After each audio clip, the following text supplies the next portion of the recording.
Hello everyone, No One of Consequence here, back again with a new video. This is another installment in my DM Advice series, where I offer suggestions for running classic Dungeons & Dragons adventure modules. In this episode, I will be talking about Dungeon Module D2, Shrine of the Kuo-Toa. As always, spoiler alert, this video is intended for Dungeon Masters only. If you intend to adventure through this module as a player, then watching this video will spoil the experience for you. So first, let's talk a little about the history of this adventure module. It was published by TSR in 1978. This module was the tournament adventure used at Gen Con 11 in 1978. So what that means is TSR did not have to create this module from scratch when they decided to publish it. They simply adapted already written material. This adventure was later republished as part of Module D12 in 1981. And it was published again as part of the super module GDQ 1 through 7, Queen of the Spiders, in 1986. All reprints contain the same core information as does the original D2 module published in 1978. So if you own any of these products, then you have the core information needed to run this adventure. They all contain the same basic details, there's no real difference. If you do not own any of these versions of the adventure, you can get reprints or PDFs from ttrpg or DM's Guild. The GDQ 1 through 7 includes a lot of new background information, which was intended to tie together all the adventures in a more logical manner. I personally didn't care for the background scenario given in the module, so I just made up my own campaign lore instead. But the good news is that no matter which version of the module you use, it is easily adaptable to any modern OSR game system. That is, if you're not still just using 1st edition or 2nd edition AD&D, or even the basic D&D rules.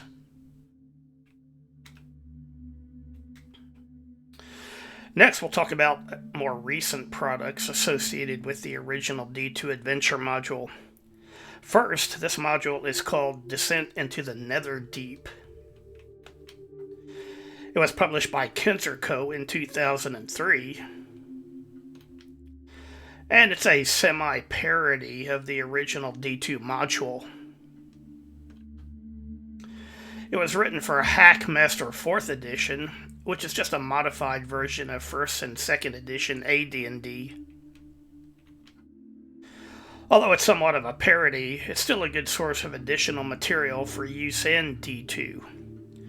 Unfortunately, this product is no longer commercially available in any form, so if you want a copy, your best bet would be to search sites like eBay for a used copy. Now, these two products contain guidelines for converting the original D2 module to the 5th edition D&D rule set. Now, I don't own either one of these products, so I cannot speak to their quality. I'm just letting you know they exist, if that's the version of D&D you're using. If you want to get these, they're available at DriveThruRPG or DM's Guild. But keep in mind, these are not complete standalone products. You still need a copy of the original adventure to use them.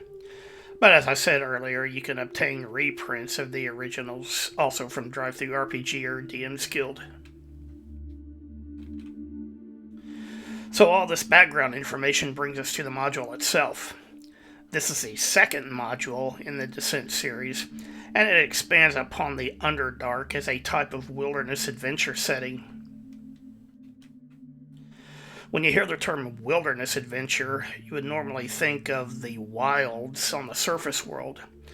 But this module takes that concept and moves it underground. Now, instead of limiting underground adventuring to a self-contained dungeon, the players have an entirely new exotic wilderness to explore. If you're considering running this adventure module for your players, pay attention to these statements in the introduction. It says this module is designed for players with experience, both game levels and actual knowledge. This experience should be coupled with a high degree of actual skill. So as you can see, this module is intended for experienced players running high-level characters. A new player who is simply given a high-level character to run will probably not do well in this module. Then it goes on to say, if your group has not had the opportunity to adventure in the previous modules in this series, you should caution them with respect to the following. Now, the first three bullets there just describe the usual advice that the party should be well balanced and have access to a lot of magic items. But bullet number 4 there, another important thing to point out to the players is that spells like teleportation will not work in the Underdark. The characters will have to get out the same way they got in, on foot. Then bullet number 5 there says, if they do not wish to take a few risks, the characters should stay home and become shopkeepers or farmers. I've always found this last bullet comment amusing, and I've used it in the past on players when I feel like they are being overly timid. Not just in this module, but other adventures as well. Alright, so this is the last chance for potential players of this adventure to drop out of the video before the real spoilers begin. Well, a new creature, which appears for the first time in this module, is the Deep Gnome. This image shows a stat block, but the module includes a lot of additional information about these beings. They appear in a set encounter in the module, but they can also turn up as a random encounter. Personally, I would not have them appear as a random encounter until after the players have gone through the set encounter first. The Deep Gnomes have several innate powers and abilities, as well as specialized equipment. So you might want to create a cheat sheet for them to keep close at hand if the need arises. And that's what I did myself, which I'm showing here. Another new creature which appears for the first time in this module is the Kuo-Toa. This image shows a stat block, but the module includes a lot of additional information about these monsters. Just like with the Deep Gnomes, the Kuo-Toans have several innate powers and abilities, as well as specialized equipment. So you may want to create a cheat sheet for them as well for quick reference. One very important ability the Kuo-Toans have is that they can see invisible creatures, at least if they're moving around. They can also feel the vibrations of anyone moving within 10 feet of them, whether they're facing them or not. Both of these abilities combined make it virtually impossible to sneak up on a Kuo-Toan. So, if you have players with the ability to become invisible, and they've become overly reliant upon that, they'll be in for a surprise during this adventure. If you're running this module as part of the overall campaign, the characters will have found this partial map of the Underdark at the end of Module G3. Or, if you're starting the players with this particular module, you'll probably want to come up with a scenario which explains how the characters have acquired this map. In either case, the adventure begins at the location pointed out here. And the character's ultimate destination is the area pointed out here. Now the map scale is 1 hex equals 1 mile. So as you can see, the characters must travel a great distance through the Underdark before arriving at the primary adventure location. The module also includes 3 different tables for generating random encounters, which are to be used while the characters are traveling through the Underdark. As you can see here, the tables are listed as primary passage, secondary passage, and tertiary passage. What those descriptors are referring to is the different sizes of passages through which the characters can travel. The module includes a sample map which depicts from left to right typical examples of primary, secondary, and tertiary passages. So, as the DM, you will roll on the appropriate random encounter table depending on which type of tunnel the characters are currently traveling through. Looking again at the random encounter tables, you can see that many of the possible results are various groups of Drow elves. Although the Drow are not the primary focus of this module, it's still likely that they will turn up as a random encounter. Fortunately, the module includes detailed information on how to generate those different groups of Drow listed on the tables. I highly recommend that you create sample groups of each ahead of time before gameplay starts. You really don't want to be rolling up all these specific details during the middle of the adventure and causing your players to wait. Going back to the random encounter tables, you can see that several other results can be different groups of Kuo-Toans.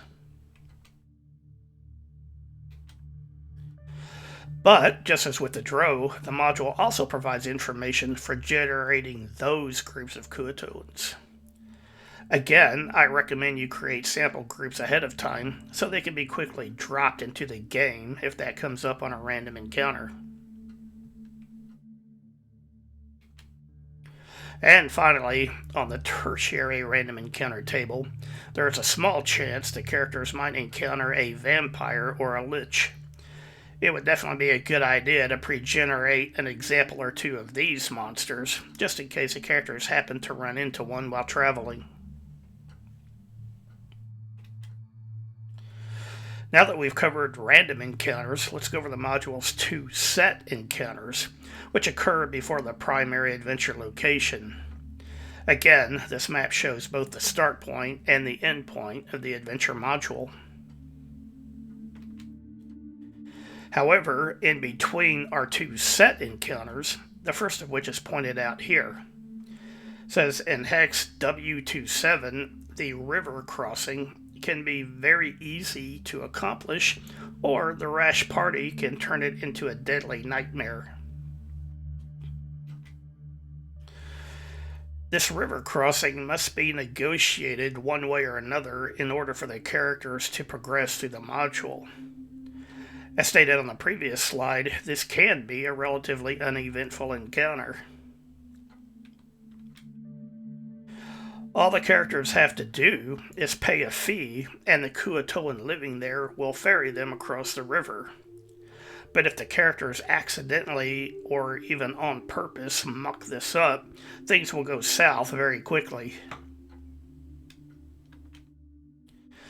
I don't show all the encounter text here, but if combat does break out, then it's likely that some or all of the characters will be swept downriver, and then the entire adventure will go off the rails.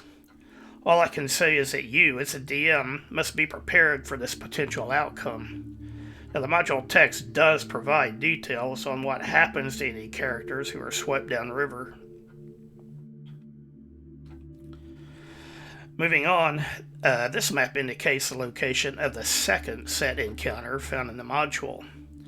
It says A231, a minor tunnel nexus, is set up to help the clever party for the deep gnomes, a new type of gnomes detailed at the end of this module, will be likely to lend their numbers to the party.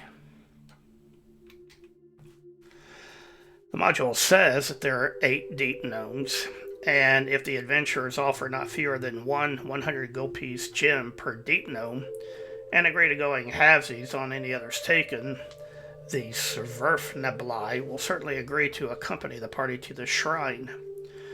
The Deep Gnomes hate the Kuo-Toa people as much as they despise the Drow, and this group is spied upon the shrine.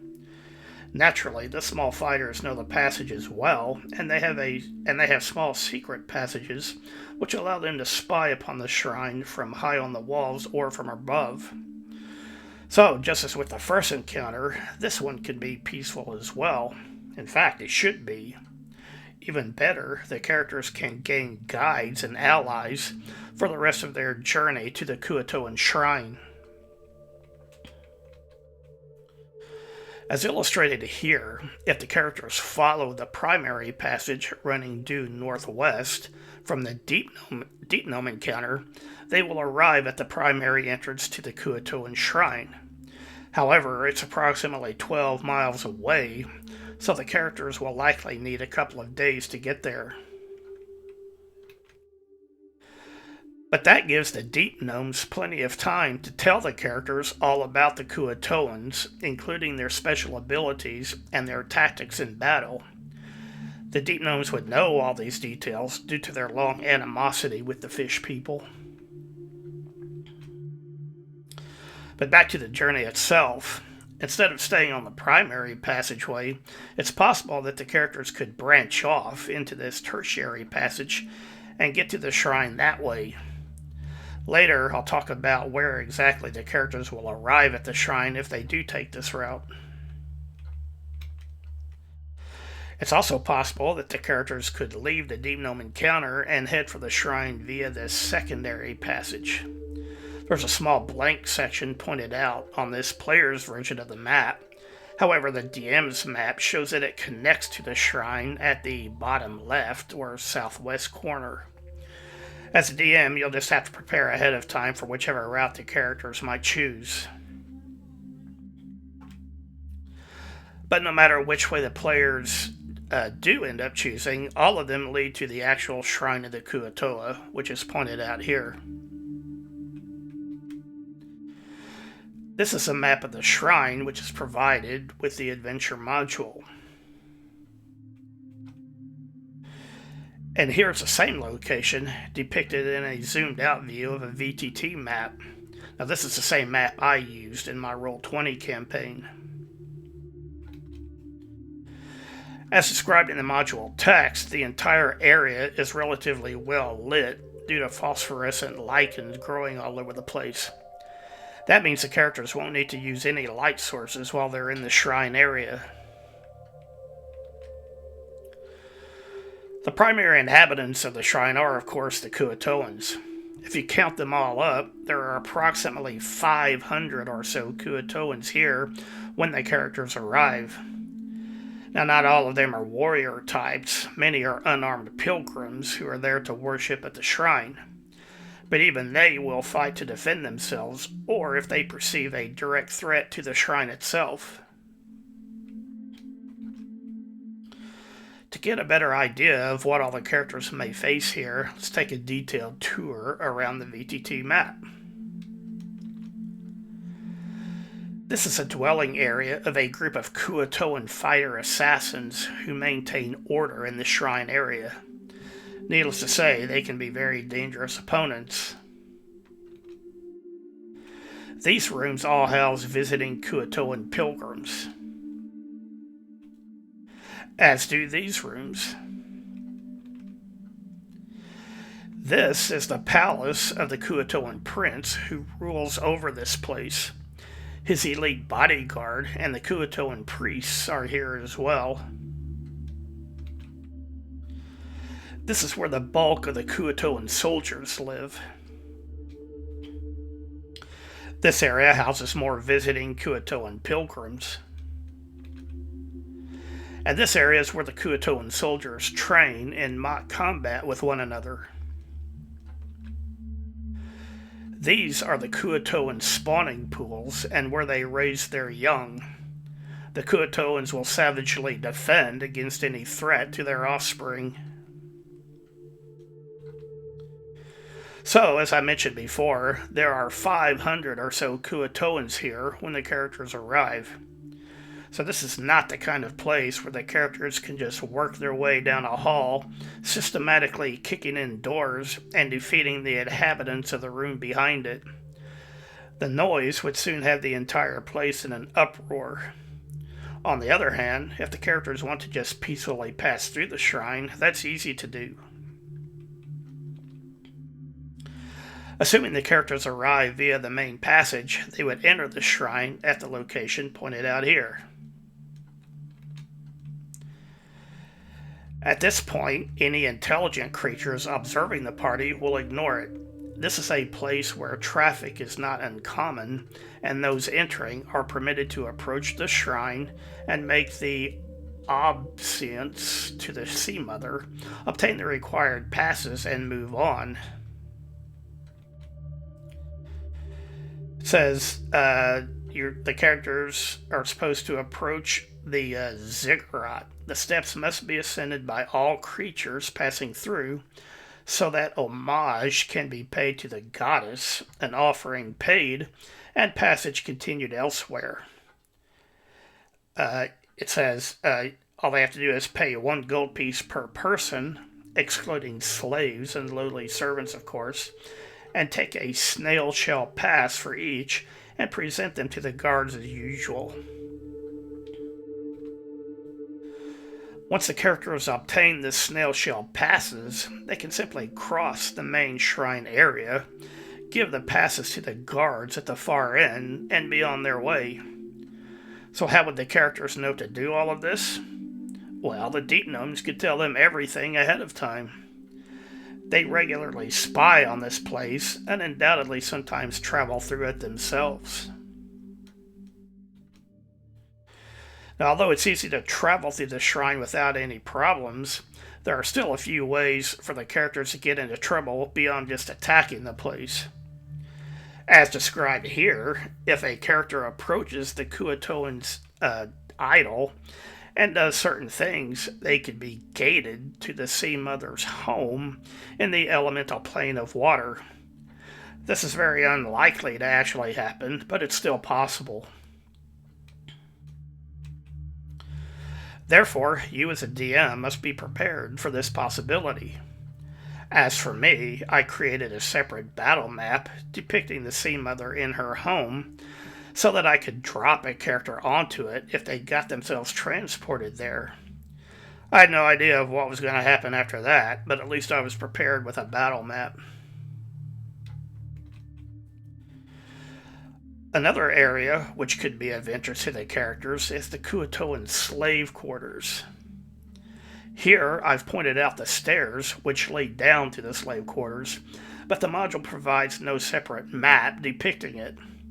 So I built another battle map depicting the slave quarters based on the description provided in the module.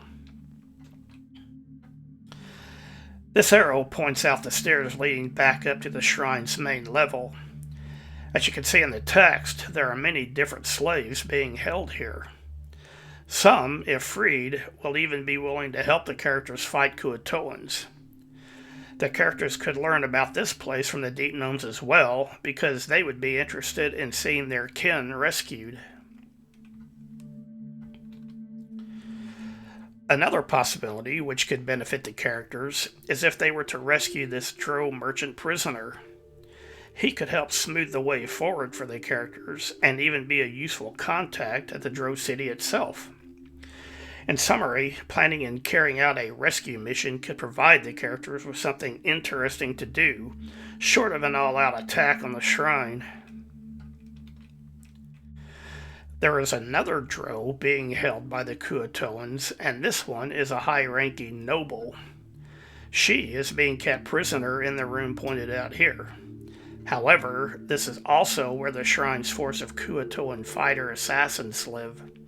So, rescuing this prisoner would be quite the challenge for the players. And that's if the characters find out about her in the first place. The other slaves might know about the situation and could tell the characters, or the DM could come up with some different backstory. But the chances of the characters just stumbling onto her by accident are fairly remote. Another thing to mention, if the characters use the previously discussed secondary route to reach the shrine, they will arrive at the location pointed out here, down on the lower left-hand corner. And they will soon encounter a Kuo-Toan guard post. But even that will not automatically result in combat.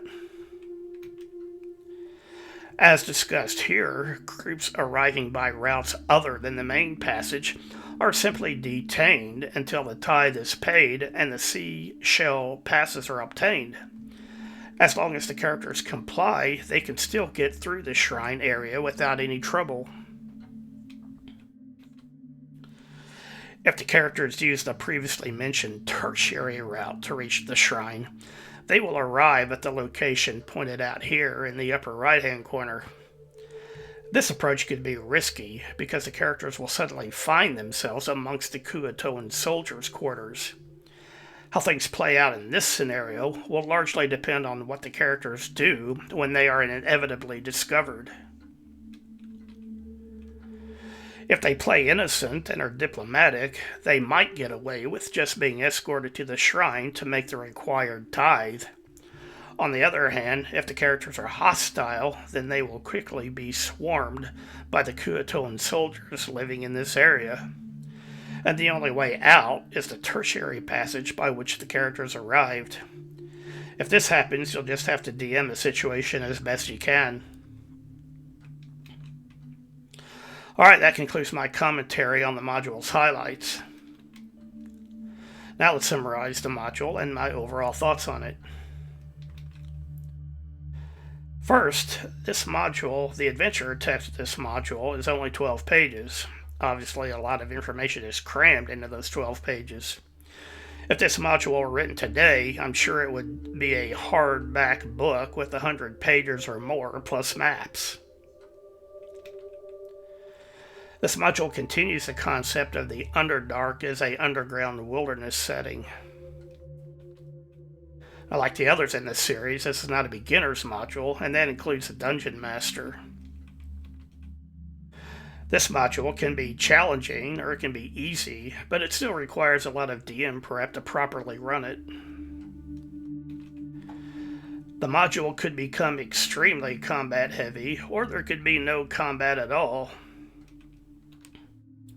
But this is not a kick in the door with sword swinging module. Any players who do that will probably end up having a TPK. I consider this module optional as part of the TGDQ campaign. And I say that because, to be honest, there's really nothing here that is absolutely essential to the overall TGDQ campaign. The quest could be successfully completed without ever visiting this location. I can't even recommend this module as a one-shot adventure unless the DM comes up with a plausible reason for the characters to go there in the first place. Unlike the module D1, Descent into the Depths of the Earth, this module doesn't really work as a one-shot adventure. The DM running this module as a one-shot might build something around the prisoner rescue mission I discussed earlier. But again, treating this place as just another dungeon to be cleared out room by room will probably result in a TPK for the players. Now don't get me wrong, I don't mean to come across as overly critical of this module. It does have potential. It's set in an interesting location and features challenging opponents. But the DM will have to work at developing something meaningful for the characters to do beyond just peacefully passing from one end to the other. I'm just saying that overall, this module is something of an outlier when compared to the other adventure modules in this campaign series. Alright, well that's all I have for now. If you enjoyed the video, please hit the like button. If you haven't yet, please subscribe to the channel. Leave a comment and let me know what you think. If you know of a good place, please share the video. And anything you can do to help support the channel, I appreciate it. Thanks again. Bye for now. The greatest adventure is one